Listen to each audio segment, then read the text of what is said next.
Right now, there's a good chance you're holding a cup of coffee, or you already had one this morning. You probably think you drink it because it tastes good, because it wakes you up. But what you really drank is one of the most effective behavioral tools ever invented. Coffee didn't just become popular, it was recruited. And the more you understand what it did to the world, the more you realize what it might be doing to you. The story starts in the forests of Ethiopia, probably around the 9th century. A goat herder named Kaldi noticed his goats were eating bright red berries and acting strangely energetic. They wouldn't sleep. They kept jumping around. So Kaldi tried the berries himself. This is the legend, anyway. The real history is more interesting. For centuries, coffee was not a drink. It was a chewable. East African tribes mixed the berries with animal fat and ate them as energy balls before long walks. It wasn't a ritual, it was fuel. Like a protein bar, but bitter and unreliable. Then someone figured out how to boil the seeds, and everything changed. By the 15th century, coffee reached Yemen, and the people who fell in love with it first were Sufi monks. They had a problem. Their religious ceremonies required hours of chanting and prayer at night. They were falling asleep before God. Coffee fixed that. This is important. The first people who depended on coffee did not want pleasure. They wanted wakefulness. The monks called it kawa, which originally meant wine.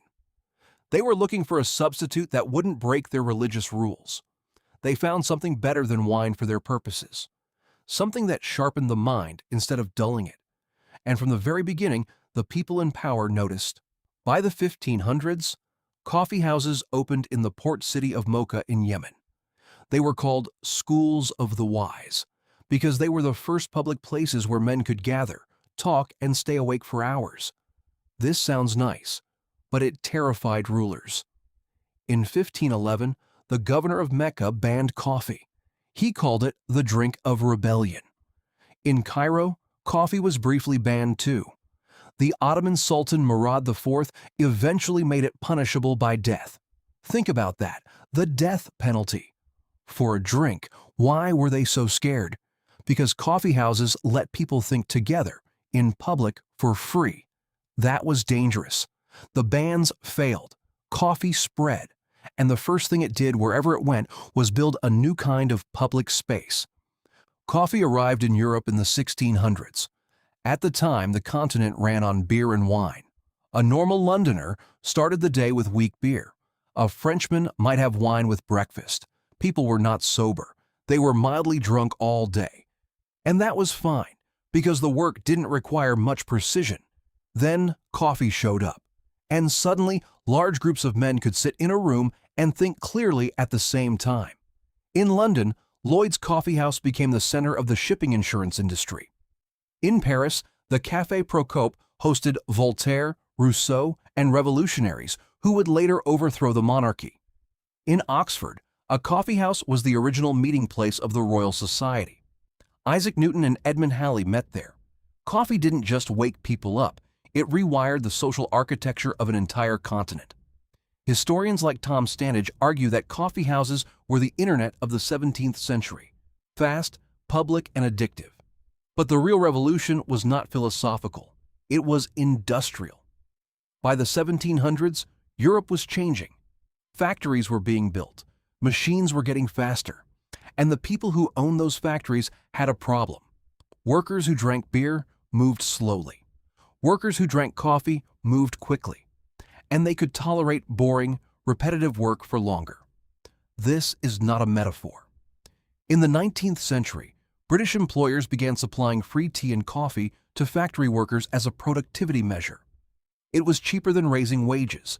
It was cheaper than improving conditions, and it kept the workers awake. The modern coffee break was not invented by workers, it was invented by management.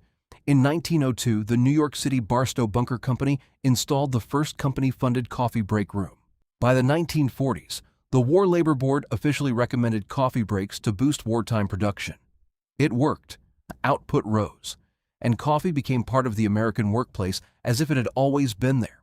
But here's the part nobody advertised. The coffee break was never a break.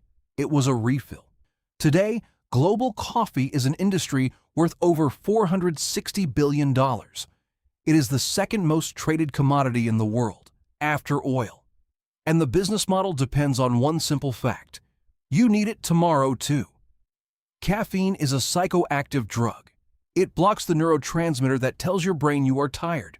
Your brain responds by creating more receptors, which means you need more caffeine to feel normal.